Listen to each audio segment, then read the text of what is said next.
Then we have round robin scheduling. So this is specially designed for time sharing systems. This is just like first comes first server, first serve, but it involves a preemption. So there is a time quantum involved. This time quantum is very important. The ready queue is treated as a circular queue. So this will be circular queue. First this will be taken for time, some time, then it will be kept back in the tail. Then this will be taken, kept it back in the tail, and likewise. So the ready queue is treated as a circular queue, and CPU scheduler goes around this queue, ready queue, allocating the CPU to each process for some time interval. This is one time quantum, and this time quantum can be in anywhere between these. So the ready queue is kept as a FIFO queue of processes.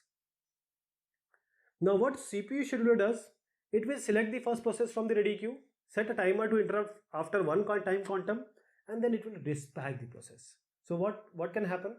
It may happen that the process may have burst time which is less than this one time quantum, so it will release voluntarily.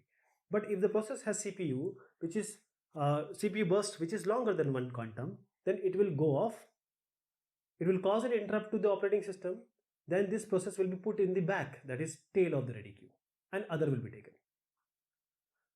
If there are n process in the ready queue and the time quantum you have decided is q, then each process gets how much CPU time, that will be 1 by n. 1 by n of the CPU time in chunks of at most q time units at once. So no process waits more than n minus 1 into q times. This is time unit.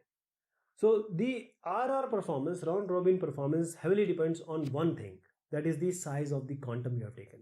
If you have taken time quantum as very large, it is simply equal to first in first out, because all will be completed before the time or quantum time will elapse. But if you have taken Q as small, time quantum as small, there will be various switching. There will be context switch, and that will be high overhead. So we have to reduce this context switch time, so that in order to reduce this context switch time, we will take the quantum time as good as possible. So just take an example of round robin. The time quantum is 20. So what will happen? P1 has come 53. P1 will be given chance. P1 has completed minus 20. After it will be preempted. So the time remaining is 33. Okay. Now P2 will be given chance 17. 17 minus 20 negative. So it will be completed. Let me put a tick.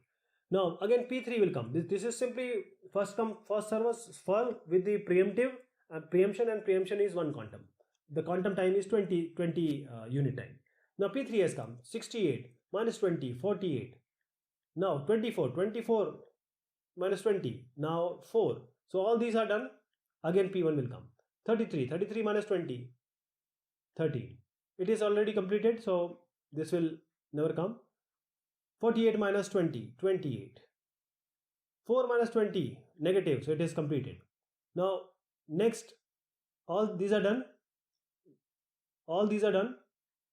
Now again P1 will come. These are all done. Sorry, till here P1 will come 13. It will complete, because 13 minus 20 negative, it has completed. 28 will come. 28 minus 20, 8 is left. Again P3 will come 8 units. See, 8 units. So it has high average turnaround than SJF, but the response is better.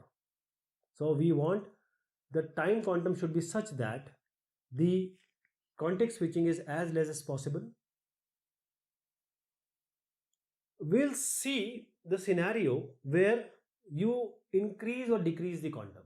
See, if the process time is 10 and the quantum you have taken is 12, the context switch is 0. There will be no context switch. There will be no context switching in the processes. But the thing is that the time is this quantum is very huge. I'm just taking an example. But if you take it as a quantum as 6, context switch will be only 1. Taken an example. But if you take quantum as very small, the context switch is very high. This we cannot accept. So turnaround time also depends on the size of the quantum, as we just saw. These are the processes, these are coming, these are the times. And when we take one quantum, it will be like this. say 4 quantum, it will be like this. So we want the average time or turnaround time to be as least as possible. So we'll go along with either 6 or 7 time quantum. This is the time quantum.